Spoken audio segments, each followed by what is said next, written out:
We'll discuss the CODA distributed file system in this lecture. So a distributed file system typically has a lot of client caches. So we'll discuss that in some detail. Then we'll discuss the semantics of the file system, finally replication. So first we will discuss the broad overview of the design and then the details of the design and give a little bit of an introduction to the evaluation. So of course the detailed evaluation will be there in the paper. So in this presentation we'll just be covering the main points. So a distributed file system is something like this. So it is very much similar to what many of us would have seen in our universities, that there would be a centralized file server and there would be a set of clients. So a client can be a laptop, a desktop, doesn't matter. So all of them would be connecting to this file server and they would, nothing would be stored on the laptops or on the desktops. So these machines are also known as client machines and the client can be really thin. So these are also called thin clients, which means that it's just about a monitor with a very bare bones processor. So the thin client can also connect with the file server and the entire set of files will be resident on the server. It's just a small part will be brought in, whatever the user wants to work on, and after the user is done they get transferred back to the file server. So the advantage here is that I can do something on my laptop, I can disconnect it, I can then go to, let's say, some other machine, let's say I can go to a desktop machine, then I can connect that to the file server. I'll immediately get back the same state of files that I had left when I was working on my laptop. So it's like a large virtual hard drive that we want to implement, right? The same set of files seen across all of these machines. So of course, all of these machines in this case are the clients and we need not have a single server. So we actually can have a set of servers and so they will be storing replicas of the files. So that if one of the servers fails, the rest of the servers can take over. So CODA is one such large-scale distributed file system. So it provides a very high level of resiliency in the sense that so it's not a single server, it's rather a set of servers and it tolerates server failures by having a lot of replicas. So the replicas ensure that if one server is down, the rest of the servers can serve the request to the client. And furthermore, it's possible, it allows for disconnected operation, which essentially means that if I have connected a laptop to the server, and let's say I decide that I'm connected via a network connection, and let's say I drop the wireless connection. So then I can still continue to work on my laptop with whatever files I have cached locally. And then once I reconnect back, so once let's say I reconnect back, then whatever changes I made are synced with the server. So it's rather efficient and easy to use. And of course, all file server systems have to provide something called location transparency. So location transparency basically means it doesn't matter where you physically are. So I can take my laptop, go to another, say this is the globe, I can start from, let's say, South America, right? And then, sorry, I have a bad drawer. And then from there I can go to Japan and then I can plug in my laptop and it will get back the same set of files. So the location doesn't matter. So there are two kinds of very basic file systems, NFS and AFS. Most university campuses have NFS, where there is one central server and all the home directories of students are mounted from NFS. The other is the Andrew file system, which is also reasonably popular. So CODA extends the Andrew file system, AFS. So it arose out of AFS primarily because the AFS versions at that time did not really provide the amount of fault tolerance and data availability that Coda actually needed. So what we know by the CAP theorem is that if we want reasonably high data availability, if we also want to be reasonably tolerant with partitions, then our consistency has to come down. So these are some of the difficult decisions that designers had to make when they were actually designing Coda. All right, and so this was a kind of tough decision for them, and we will see what were their decisions and what were the trade-offs in the sense that they had to make. And one more need was that when this paper was being published, increasingly laptops were becoming very popular, they were becoming very prevalent. So what was really happening in the world of laptops is that people were connecting to the file server for some time, getting a dump of the files, a view of the files, and then they were disconnecting from the network because network connectivity was not ubiquitous, and then they were working on their personal laptops. So so managing portable computers was definitely one of the issues. And furthermore, there was a need for some degree of compatibility with existing Unix-like file semantics. So this was one more of the key design decisions that was made.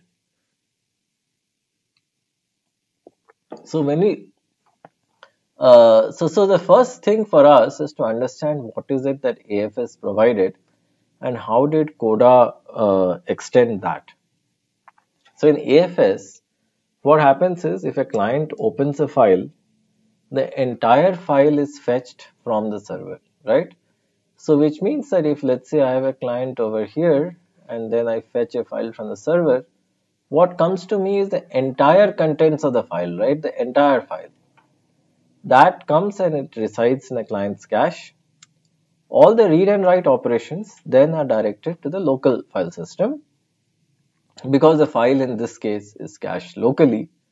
And then when the file is actually closed, then the contents of the file are sent back to the server. All right. So what happens? So initially, if let's say this is the client, this is the server, the client sends an open call to the server. So what the open call does is that it returns the entire file. Also, what the client does is it establishes a callback with the server, which means that if there is a simultaneous conflicting access from another client, then the server will let this client know that the copy of the file that it has is actually invalid, right? So there is a concurrent modification. So in this case, the moment let's say client C receives such an invalidate message, so this process is known as breaking the callback. What the client will do is that it will essentially discard the contents of the local file. So the operation that's going there. So let's first assume that the client has not opened the file, and so the client has not opened the file, then that's okay, it'll just mark the copy as invalid. But if it is this case where the client has opened the file, it's working on it, then it will just keep on working as it is, and once it is done, it will send a close request.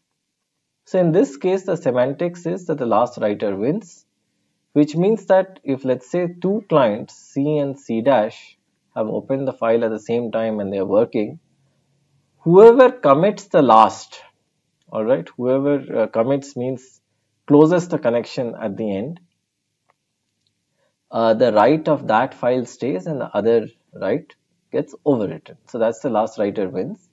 But assume that let's say this client has finished, client C has finished its access, the local cached copy that exists, that copy is discarded, right? But if let's say concurrent requests are alive at the same time, then of course the last writer wins. So now let's look at the caching semantics. So of course, in AFS, every client has a local cache, and in the local cache, it stores all the files that it has ever cached, right? So a file is removed from the cache only if it receives a callback broken message where it needs to invalidate a file. And why would a callback be broken? A callback would be broken at the server if another client writes to the file. So then the server, which in this case maintains state, lets client C know that a given file is not valid anymore. So how does AFS manage the caching? Well, it checks its cache on a file open call. If the file is not there, it fetches the file from the server. And if the file has been modified, then of course you need to write it back to the server after the close call. So this ensures that files can be dropped from the client's cache seamlessly. Even if it's modified, it's not an issue, because after it is closed, it's in a sense not modified anymore, because the client copy and the server copy are the same. So in this case, the file can be dropped from the client's cache. So now let's look at the semantics of Coda. So Unix has a semantics called the one copy Unix semantics, which means that modification to any byte in a file is immediately and permanently visible to every client. So the one copy semantics in Unix is okay if we are talking of a single machine, but of course it is not okay, it is not acceptable for a distributed file system. So we have the semantics of AFS1, which propagates changes to the granularity of files at the time of open and close, which we just discussed. AFS2 does something better, which we also discussed, which is that the client sets up a callback mechanism with the server, and the server is aware of the files that are cached at the client. So whenever a file changes, the server will notify the client by breaking the callback mechanism. And so this mechanism of letting clients know that look, your cached files are not valid is called breaking the callback.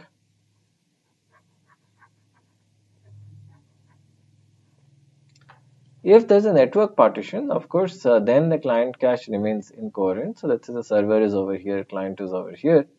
It remains incoherent and nothing can be done. So this, as far as Coda was concerned, the Coda paper, AFS2 was the latest semantics that it had seen. So now let's take a look at the Coda semantics. So in the Coda semantics, it uses a set of servers, capital S. So a client maintains a subset of servers S, which of course S is, as you can see, small s is a subset of capital S. And this set of servers small s is the ones that are actually reachable, because note that all the servers that store replicas may not be reachable. So every tau seconds, what the client does is it pings all the servers and it recomputes the set S.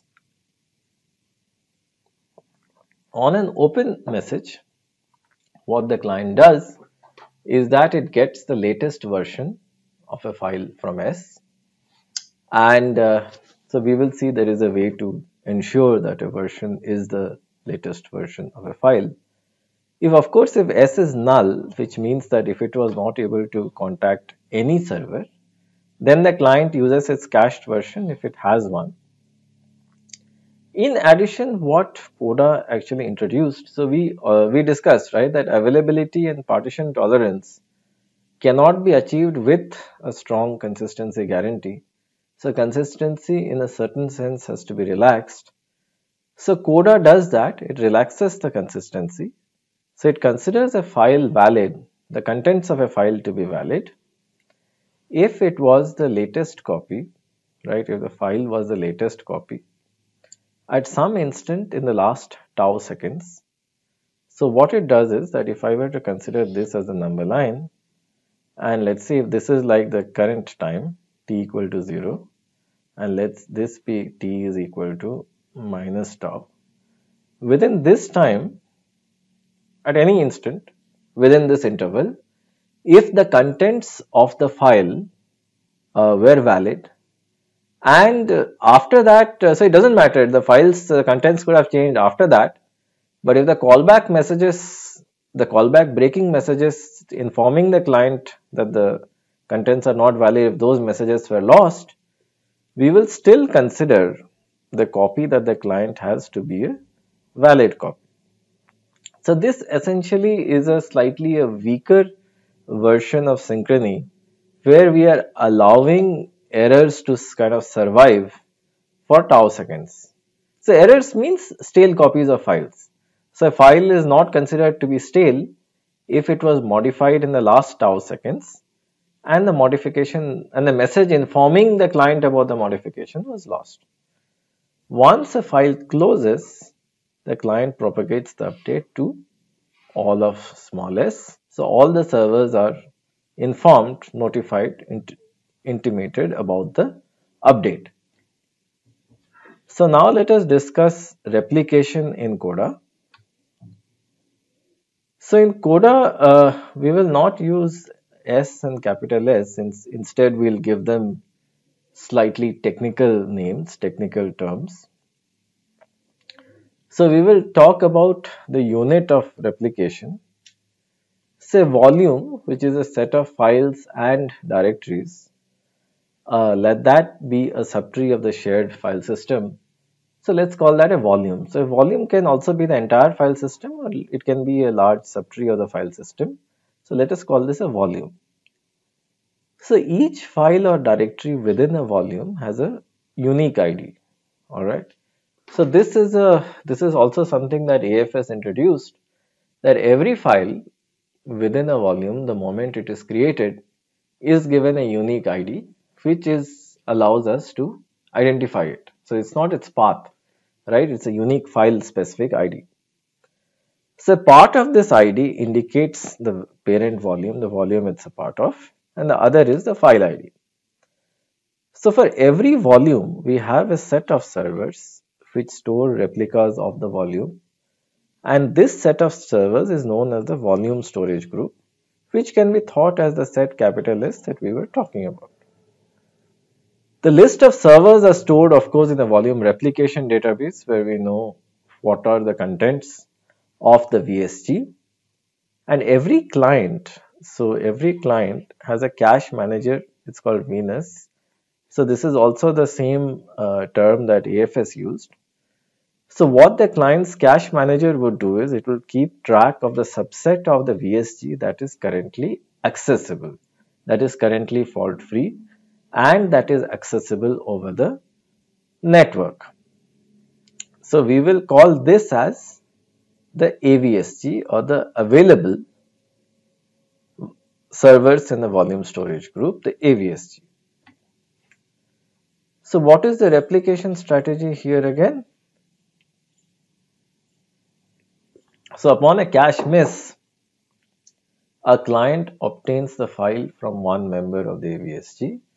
So the client, what it does is that within the AVSG, one of the members is designated a preferred server. We will see that this is a standard approach in the sense that many proposals in this space, in the world of distributed systems, distribute the replicas among a set of servers. One among them is preferred. It is called a preferred server. So the preferred server in this case can be chosen on the basis of physical proximity or other considerations. So it is the job. So the preferred server is the one that is contacted the first. So the client then contacts the other servers on the AVSG to verify that the preferred server has the latest copy of the data. So this has to be the case. So of course, if the preferred server is outdated, then the server with the latest copy is made the preferred server. So you change the preferred server. Then similar to AFS, like AFS, we establish a callback with the preferred server, which means that if there is a modification by another client, then all the cached copies are invalidated. And similarly, upon a file close, the contents of the file are transferred to all the members of the AVSG. So also recall that this idea of this AVSG is nothing but a process group, which is something that we studied in the lecture on virtual synchrony, and some very similar concepts will come up over here in the space of a distributed file system, where we will be talking about virtual synchrony. I mean, something concept similar to virtual synchrony and how they are that relevant over here. So since we have given ourselves a window of tau seconds, almost all the events in our system, all the events in our system have to be recognized within tau seconds. So one of the events could be enlargement of the AVSG, which means that some server that was not available became available. Recall that we had a similar issue with virtual synchrony as well. So how do I detect that the AVSG has enlarged? Well, we contact missing members every tau seconds. If the AVSG expands, then it's possible that cached files may be out of date. For example, it is possible that these servers are alive and the client is fine with them, but then this server has a more recent update, and it is possible that with this there might be a conflict. So then what will happen is that for all of these files, Coda is pretty much going to drop the callback, which essentially means that if the AVSG expands, Coda will automatically assume that these files may be out of date, and this means that if any callbacks have been registered in any server, those callbacks will be removed, they will be dropped. And if the file is concurrently not being modified, then of course the cached copy will be kind of thrown out of the cache. And next time the new AVSG, which is all of these servers, will be contacted for the latest update. So one thing that you quickly need to note is that of course the idea of virtual synchrony can fit in very nicely into this. That of course virtual synchrony's main idea is anything that happens in a view remains within the view. So any message or any action that was happening in the previous AVSG, that is stopped. And definitely once the AVSG expands, the callbacks are dropped, the cached copies are invalidated. It's not necessary to do all, but of course some nuance is possible here. And then the next time that there is a request from the client, the new AVSG is contacted for the latest copy. Similarly, it is possible that the AVSG can shrink. So this is also detected by probing each member every tau seconds. And of course, it's also possible that the preferred server dies. So if that happens, then of course the Venus client system will remove the callbacks from the preferred server. In the sense, it will make a record that the preferred server will not send it callbacks, and it will try to work with the shrunk AVSG. So since the AVSG is shrinking, there is really no great fear that an update will be missed, but of course it is possible that another client might send an update to the preferred server. But of course in that case, since we have gone with the last write wins philosophy, that will be taken care of. So what happens if there is a loss of a callback event, which means that a callback is kind of missing, the message got lost? Well, so upon a read, the client verifies the version of the file in the preferred server with that of other servers in the AVSG. So we have already seen this. So what we have essentially seen is that out of all the servers in the AVSG, one of them is a preferred server. So what the client does is that it contacts the preferred server to find if its updates are the latest. Otherwise, if that's not the case, and of course it takes the update, it verifies with the rest. If there is a mismatch, then most likely there is a missing callback. So then there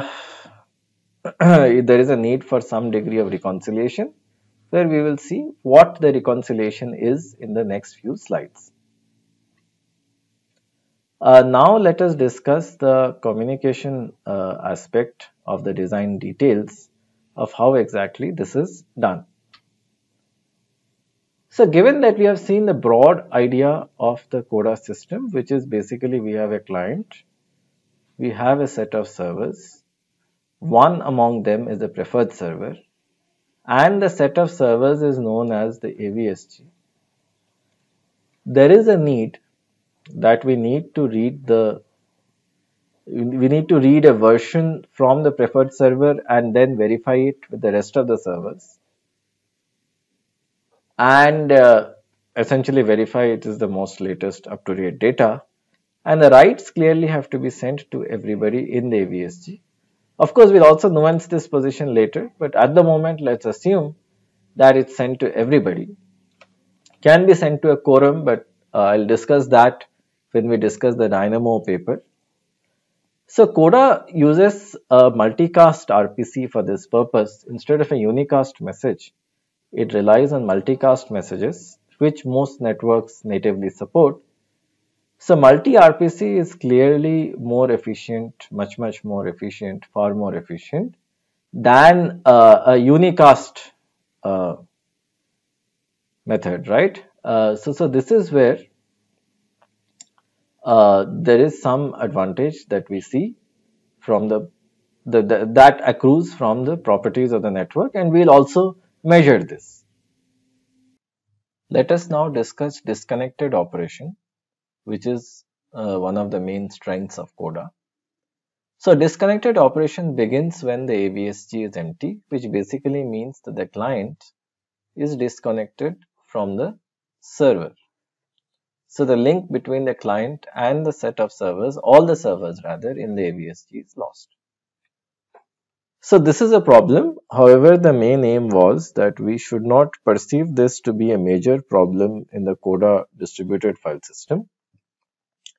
So in this case, the client cache manager Venus tries to minimize the cache misses. Why is this the case? Well, the client has a cache which is of course managed by Venus, and what Venus tries to do is that it uses a least recently used cache placement policy, eviction policy, to ensure that all the files that are recently used are kept in the cache to minimize your chances of a cache miss, right? So this is a software cache that resides on the client. Furthermore, CODA allows the user to specify a priority for files, so the high priority files are not removed from the cache. In addition, it is also possible to annotate a certain sequence of actions such that anything that is produced as a result of these actions is marked to be sticky. For example, we can have a sticky open, right? And anything that is opened via these mechanisms gets the highest priority in the cache. Once the disconnected mode is over, which means the client is reconnected, so which means one of the servers in the AVSG is accessible. For each modified file, the updates are propagated to the servers in the AVSG. So what the client does is it takes a look at all the modifications and it propagates these modifications to the servers in the AVSG. And in the case, so for a file, of course, it's easy. It's treated as a normal write. But for directories, it is kind of hard. And so we'll discuss this slightly later. But also another thing is that there might be conflicts, in the sense we might be dealing with concurrent writes. So in this case, what a server does is that it provides a temporary home for storing the client updates. So this is referred to as a co-volume, which is essentially a space within the server where it is like this one directory where all the conflicting files are stored, such that they can be reconciled later. This is very similar to the lost plus found directory. See, many of you actually take a look at your home directories, even on an NFS server, you will find a directory called lost plus found. This essentially refers to all of those conflicting files which had some issue with the server and they could not be automatically reconciled. And so in this case, they are kept in the lost plus found directory. So this means that the client can resolve all of these updates at a later point in time. So when a user voluntarily disconnects her laptop, she essentially relies on the large file size, which and then whatever writes that she does has to be resynchronized at a later point in time. Now let's look at the most important aspect of CODA, which is conflict resolution. So when a conflict is detected, CODA will try to automatically resolve it. So what we will see is that conflicts on files are easy to resolve. It's also relatively easy to resolve conflicts on directories. But there are three kinds of conflicts in directories which cannot be automatically resolved. One is, let's say, an update conflict. So this is where the status of the same object is updated differently in different client partitions. For example, this can refer to the security settings.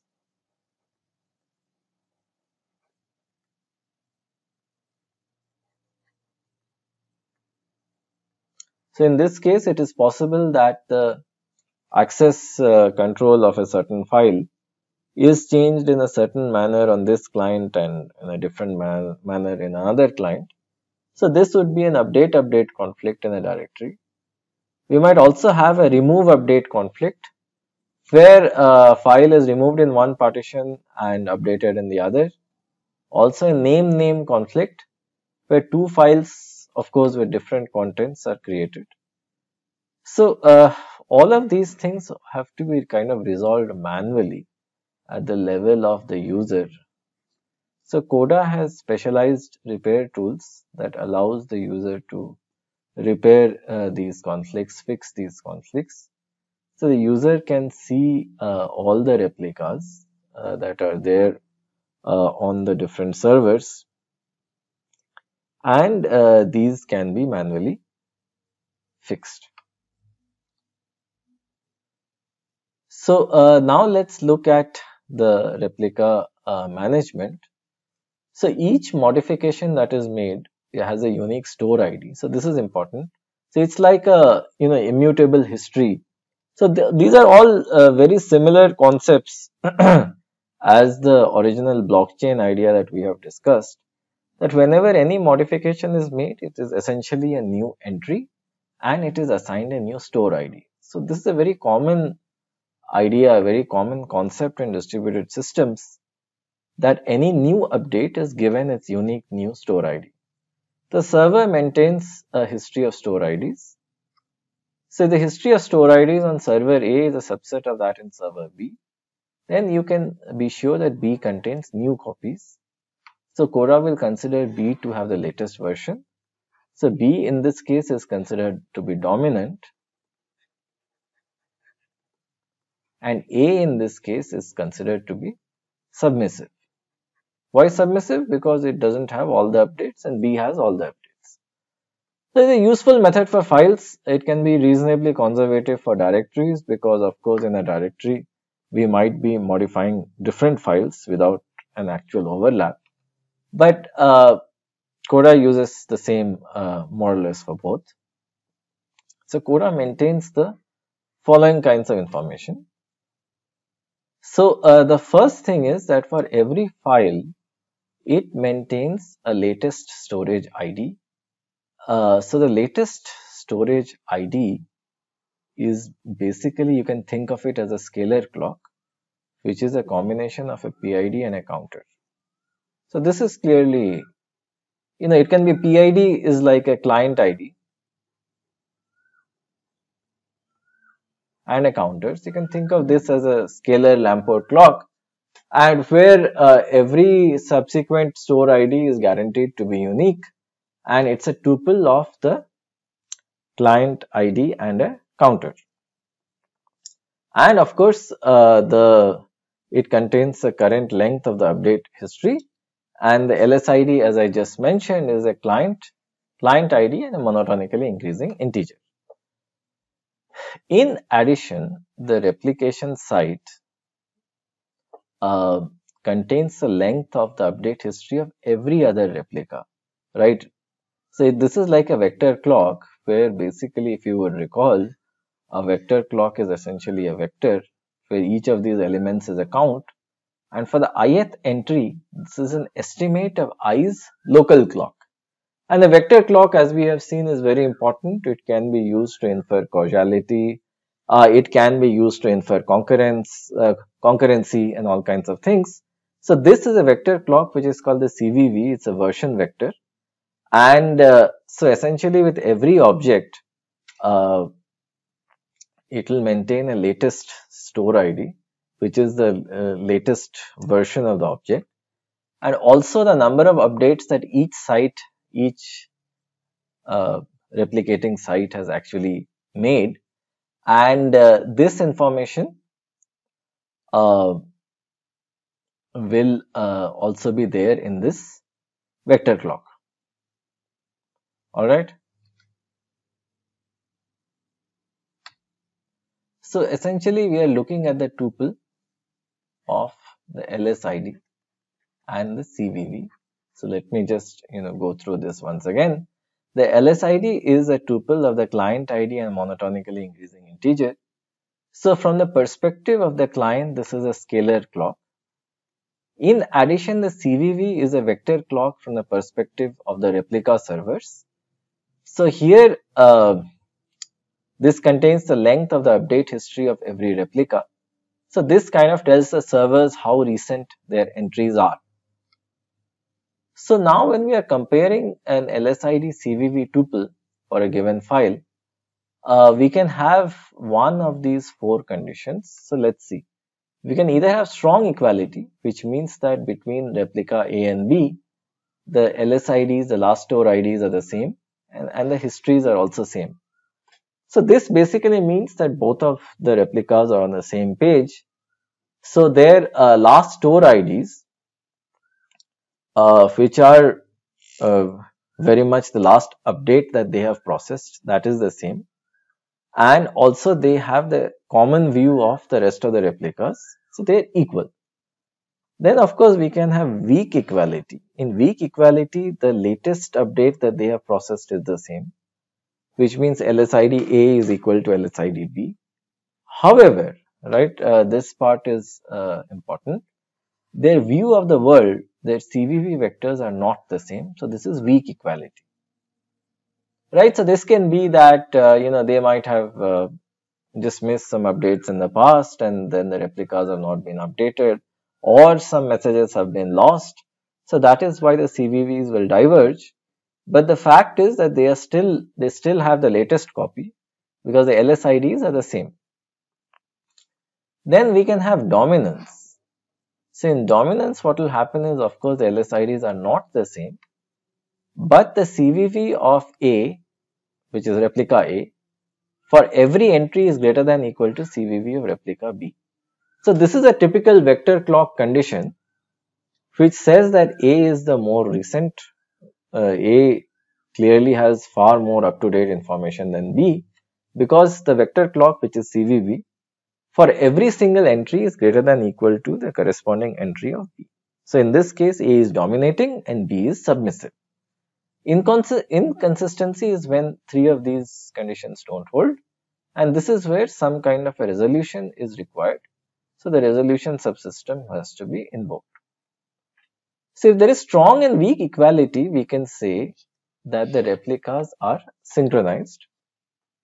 In a sense, the replicas, or rather both the servers, both of the replicas are fully the same, they are fully synchronized, and they have the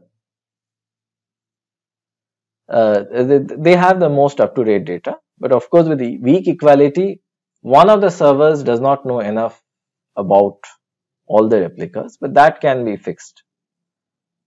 So if replica A is dominating replica B, then of course replica B clearly has old information which needs to be updated. Now let's take a look at the entire details of the protocol and how the state is transformed via the state transformation logic. So what are the most common operations in a file system? File create, delete, and changing permissions, modification of permissions. So a typical Coda file operation is broken into two phases, a first phase and a second phase. So in the first phase, the client sends the LSID and the CVV. So whatever CVV it knows and the last store ID to each AVSG server. If there are no conflicts, so you don't expect conflicts generally, but you can have conflicts if, let's say, there was a disconnection and another client updated the value. So then the server essentially makes a temporary record. So this is something like two-phase commit. So this operation is very much like two-phase commit, where if there are no conflicts, the server performs the desired action and keeps a temporary record. In the second phase, so what happens is that the client, so of course from the first phase it will go to the second phase if there are no objections, if there are no conflicts. As I said, I drew an analogy with two-phase commit, which is very apt in this case. So then each AVSG site records the client's view of which AVSG sites perform the update successfully, and the vector clocks, the CVVs, are updated accordingly. So let's take a look at a far deeper look into the first and second phases.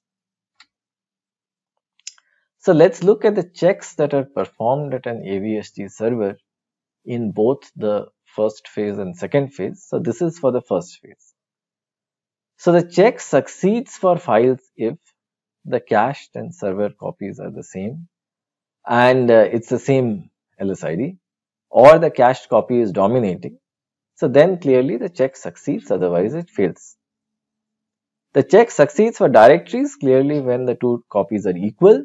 So this we have been arguing it is conservative, but Coda does follow this because otherwise we need to maintain a lot of state.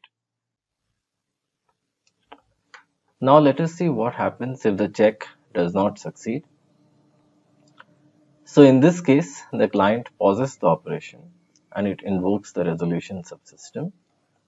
This tells the client that pretty much it has a missing update or it has a stale update. So the resolution subsystem tries to automatically fix the problem, which means fetch those updates that the client didn't have and try to perform a merge. If the merge is not successful, then an error is returned to the client and the operation is aborted. It is stopped over there. However, if the client has an up-to-date copy, then what happens is that all the servers perform the action and they note the LSID of the client and commit a temporary CVV.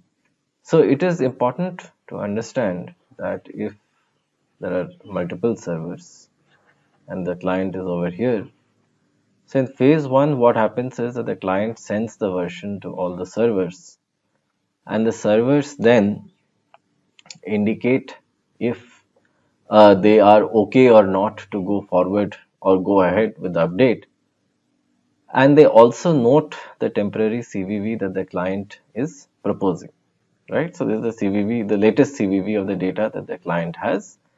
So this is phase 1.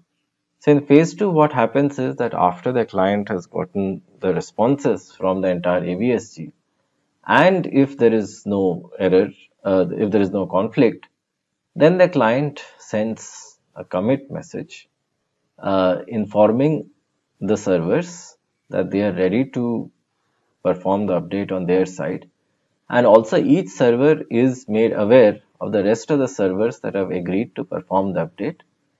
So then what happens is that the server increments its own vector clock as well as the vector clocks of the entries corresponding to the rest of the servers.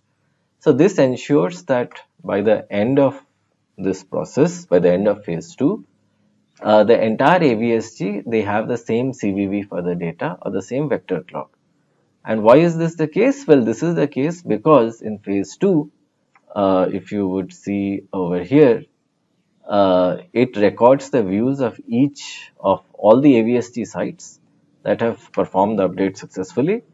So all of the AVSG sites at least that perform the update successfully are guaranteed to have the same value of the vector clock, which is the CVV in this case. So, a further explanation of this. So, each responding server augments CVVI, and the client sends this to all the servers as we just discussed. And in phase 2, the tentative CVV is replaced by the final CVV.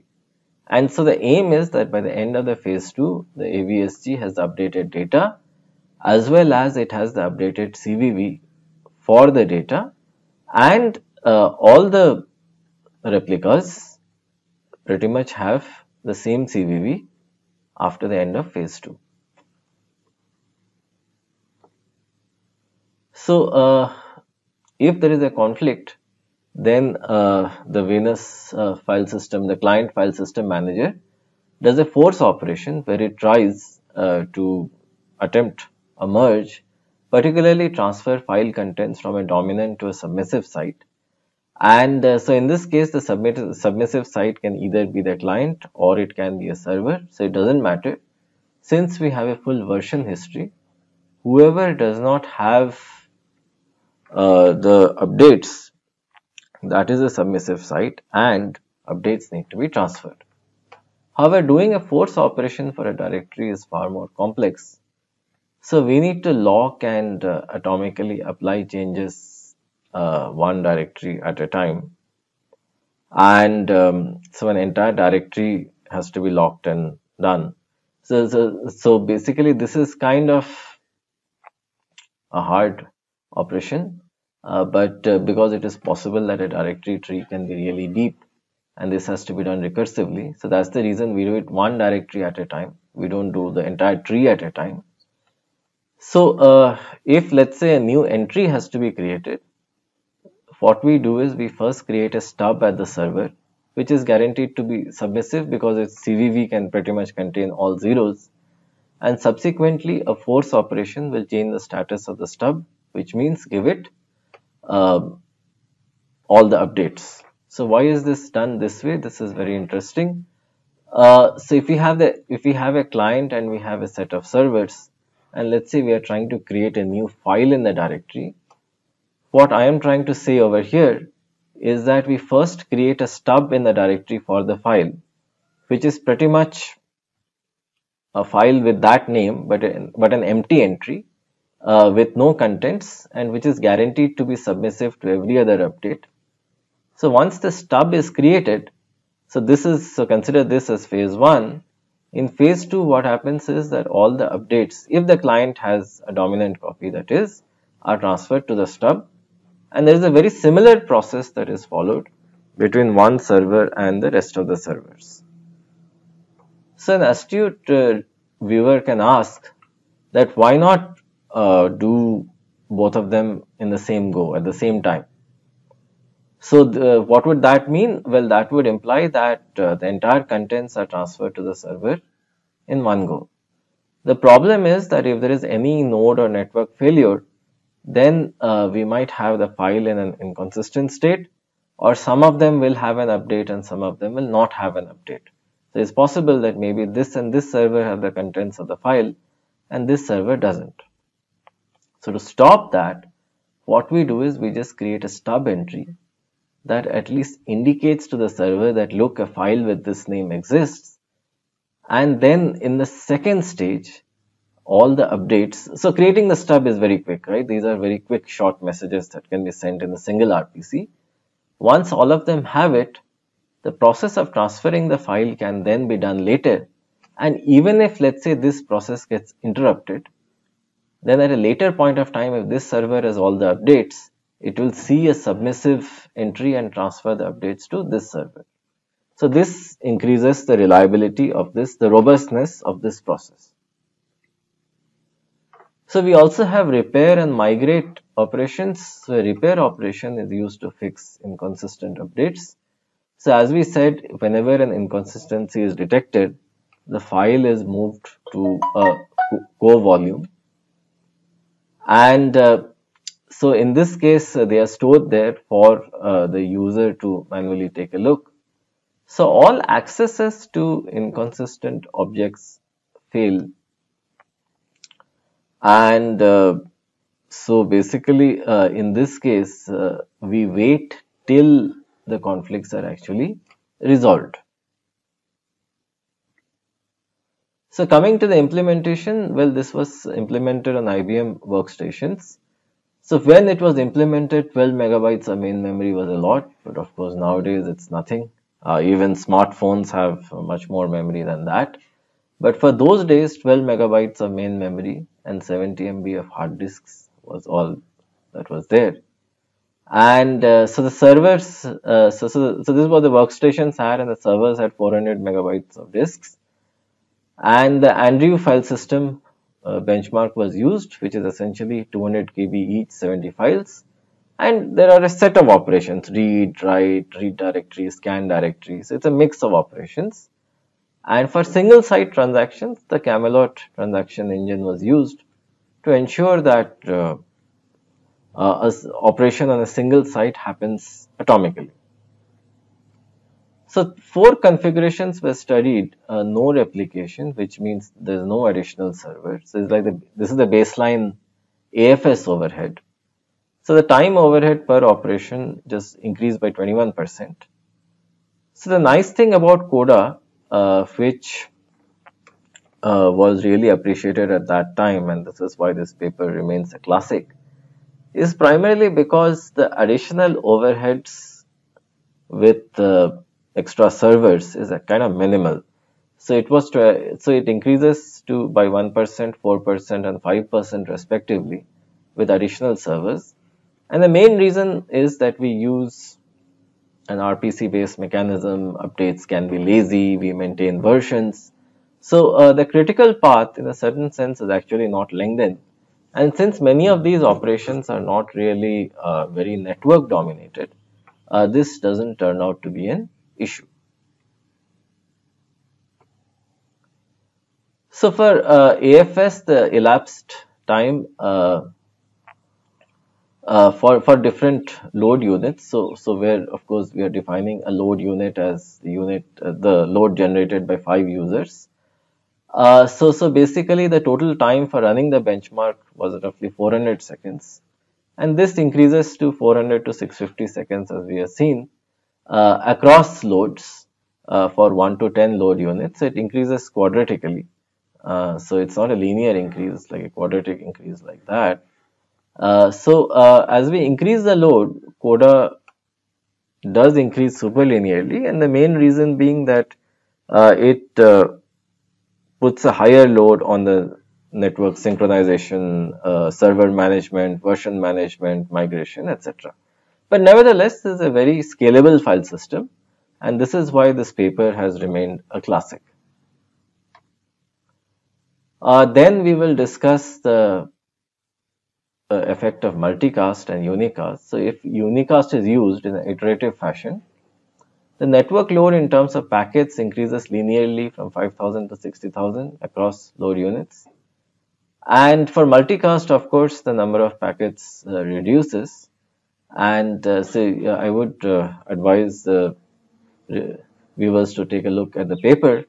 So the paper also talks about latencies and so on. So in general, while designing a distributed system, it's a good idea to use the multicast and broadcast capabilities of the network. So this was the reference, IEEE Transaction on Computers, 1990, a very old paper. But this paper has inspired successive generations of distributed file systems. And many of today's file systems owe much of their origins to the CODA paper.